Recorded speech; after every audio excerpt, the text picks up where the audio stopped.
Bridal লুকের জন্য আমি ভেরি ভেরি এক্সাইটেড ছিলাম এন্ড ফাইনাল লুক দেখার পরে আমি নিজেও অনেক হ্যাপি হয়ে গেছিলাম। বাট এই একটা শুটের পেছনে কতগুলো মানুষ পরিশ্রম করেছে এবং পারফেক্ট শট আনার জন্য কতগুলো কষ্ট করতে হয়েছে সেই সবগুলো ডিটেলস থাকছে আজকের ভিডিও। হ্যালো এভরিওয়ান, আসসালামু আলাইকুম সবাইকে, কেমন আছেন আপনারা? চলেন এক মাস আগে প্রিভিয়াস একটা ভিডিওতে চলে যাই, যেটা ছিল আমার লাইফের বেস্ট একটা শুট, সেই সাথে অনেক কষ্টের একটা দিন। টানা 2 দিন 2 রাত না ঘুমিয়ে ট্যাং ট্যাং করতে করতে খুবই এক্সাইটেড হয়ে আমি চলে যাই ব্রাইডাল লুক নিতে। পরের দিনে শুট ছিল, যেহেতু মেকআপের শুরুতে হয়তো দেখে বুঝতেই পারছেন প্রাইমার দিয়ে লেন্স পরে আমি একদম রেডি হয়ে গেছিলাম। এরপরে ফাউন্ডেশনের যে স্প্রেটা, এটা আমি ফার্স্ট টাইম দেখেছি ভাইয়াকে অ্যাপ্লাই করতে, আর এটা যে এত পারফেক্ট ভাবে ব্লেন্ড হয় সেটা আমি একদমই জানতাম না। মনে হচ্ছিল হাতের থেকেও নিখুঁত ভাবে ব্লেন্ড করে দিয়েছে। মজার বিষয় হলো এই পুরো মেকআপে আমি এতটাই কনফিউজ ছিলাম, বুঝতেই পারছিলাম না যে আমার ফাইনাল লুকটা আসলে কেমন হবে। মনে মনে খালি ভাবছিলাম, আল্লাহ আমার ফেসের উপর কি হচ্ছে এগুলো। পুরো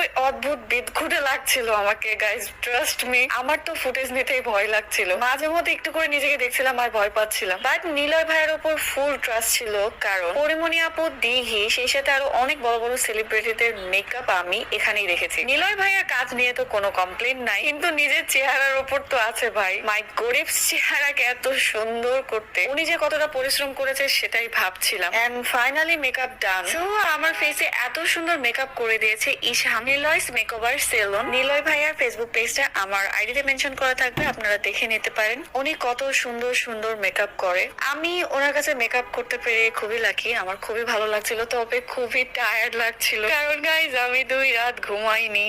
এখানে একটা কথা না বললেই না, নিলয় ভাইয়া খুবই নিখুঁত কাজ করে। তো আমি যত মেকআপ আর্টিস্টদের কাছে মেকআপ করেছি, ওনার প্রত্যেকটা কাজ উনি ক্লিন এন্ড পারফেক্ট করে করতেছিল। নেক্সট ভাইয়ার কাছে আরো কিছু শুট করার খুবই ইচ্ছা আছে আমার, সুযোগ পেলে অবশ্যই করব। আপনাদের কাছে মেকআপ কেমন লেগেছে এটা কমেন্টে জানাতে একদমই ভুলবেন। এই পুরো শুটটা অর্গানাইজ করেছে তানজিল জয় ভাইয়া, এবং উনি প্রত্যেকটা শট আমাকে দেখিয়ে দিয়েছে। একটা শুটের জন্য যে কত পরিশ্রম করতে হয় এটা যদি আপনারা দেখতে পেতেন। মাত্র কয়েকটা পিকচারের জন্য আমরা পুরো 5 ঘন্টা পরিশ্রম করেছি।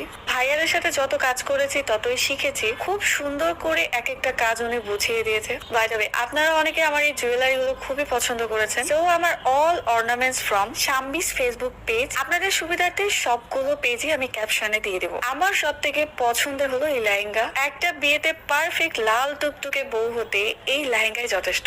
আর এই লেহেঙ্গা সামনাসামনি যে এত বেশি সুন্দর, পুরো লেহেঙ্গা জুড়ে স্টোন ওয়ার্ক করা ছিল, অনেক বেশি হেভি ছিল। বিয়েতে লাল টুকটুকে বউ সাজলে এমন লেহেঙ্গাই দরকার। এই লেহেঙ্গার সাথে পাকিস্তানি লুক পারফেক্ট। বাংলাদেশের টপ ব্র্যান্ডের মধ্যে আনজারা একটা, সেখান থেকে এই লেহেঙ্গাটা স্পন্সর করা হয়েছিল। সো আপনারাও চাইলে আনজারা থেকে আজই বিয়ের কেনাকাটা করতে পারেন। পাকিস্তানি ব্রাইডাল লুকে যে লিপস্টিকটা আমাকে ফার্স্টে দেওয়া হয়েছিল, এইটাও অনেকেরই পছন্দ হয়নি। মানে একটা রিলস ভিডিও দেওয়ার পরে সব অডিয়েন্সরা বলছিল লিপস্টিক কালারটা চেঞ্জ করতে, এই জন্য ভাইয়া পরে লিপস্টিকটা চেঞ্জ করে দেয়। লিপস্টিক নিয়েও একটা ক্রিয়েটিভিটি আছে। লিপস্টিকের এই কালারটা কিন্তু কখনোই খুঁজে পাওয়া যাবে না, কারণ উনি ক্রিয়েটিভ কিছু ট্রাই করেছে। মানে আই শ্যাডো দিয়ে আমার লিপস্টিক কমপ্লিট করেছে, দেখে কিন্তু একেবারে বোঝার উপায় নেই যে এখানে কোনো লিপস্টিক নাই। যাই হোক, আমাকে এই পুরো ব্রাইডাল লুকে কেমন লাগছে আপনাদের? দেখেন ভাই, 2 রাত না ঘুমিয়ে 4-5 ঘন্টা মেকআপ নিয়ে এত হেভি হেভি জুয়েলারি এবং লেহেঙ্গা পরে সেজে গুজে